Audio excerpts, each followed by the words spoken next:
I'm curious if the way that you wrote the book changed at all with like Biden incoming as president. Actually, no. I mean, I had Biden in there anyway because he was always important. So he helped lie us into war in Iraq in 2002. He played a major role there. In the very end there, I wrote up little bits about his staff, right? I added a bit about Blinken and a bit about Sullivan. See, Sullivan was already in there too, right? Since he played such a horrible role in the war in Libya and in Syria. He was Hillary Clinton's right-hand man. Smithers to her Burns. The whole time she was Secretary of State, he was the most powerful person who worked for her. And he's now the national security advisor. So all these guys come from the Obama team. They were all already in there.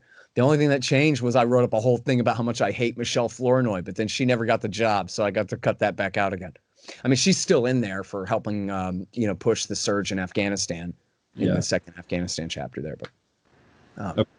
other than that, though, no. I mean, I guess, there's a bit of follow up that, like, well, on major questions, what's he going to do about Afghanistan? I think he's probably going to ruin the deal and stay. And that's in there. What's he going to do about the New START treaty with Russia? I think he's probably going to keep it. That's already happened. I already got proved right on that prediction that he's going to keep that. And then on Yemen, that's our best chance for him to end a war. But of course, we're 8 days in as of this recording, and he hasn't done it yet. Yeah. And he could have. All he has to do is a spoken word. Mr. Chief of Staff, let the Secretary of Defense know that I want him to let the Saudi kings know that the war is over. And that's it. It'd be done in 45 minutes. There's a funny story I just thought of. I should have put this in the book. Maybe I don't know if I had room for it. I guess there's no place for it.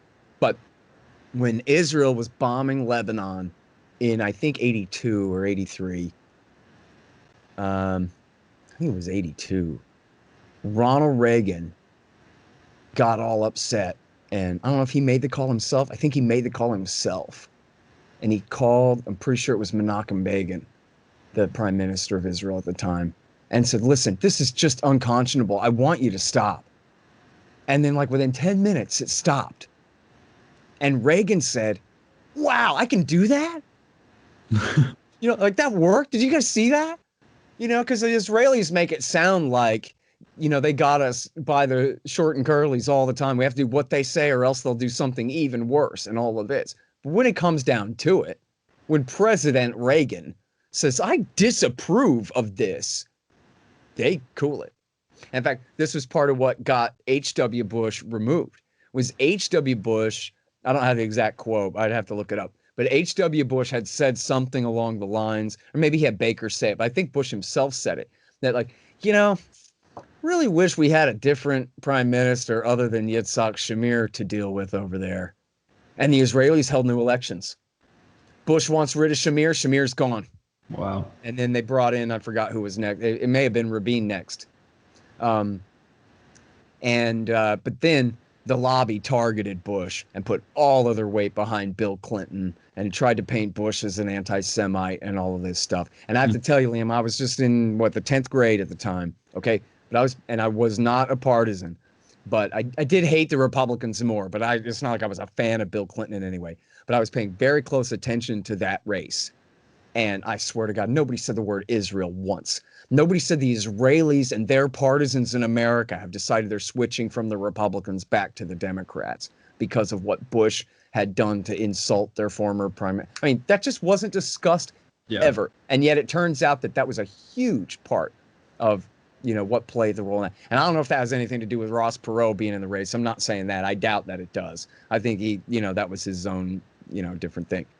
But certainly Bill Clinton attacked Bush from the right in the bad way, not in the good creative libertarian way, but in the bad way, attacked Bush from the right on Israel-Palestine and solidified the support of the Israel lobby in the election 92.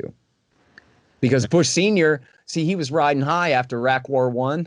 And so all of his staff, like Colin Powell and the Chairman's Joint Chiefs of Staff and his Secretary of State, James Baker, they were like, now's our chance to force the Israelis out of the West Bank and force them to give up the West Bank and Gaza for a Palestinian state. But the Israelis, they want that land. They'll talk about a Palestinian state, but they'll never give up the West Bank and the Gaza. Maybe Gaza, but they don't care as much about that. But they're stealing that West Bank no matter what. And so the fact that Bush Sr. got all brave and thought that he was going to force the issue meant that no, he had to be stopped, and then he was.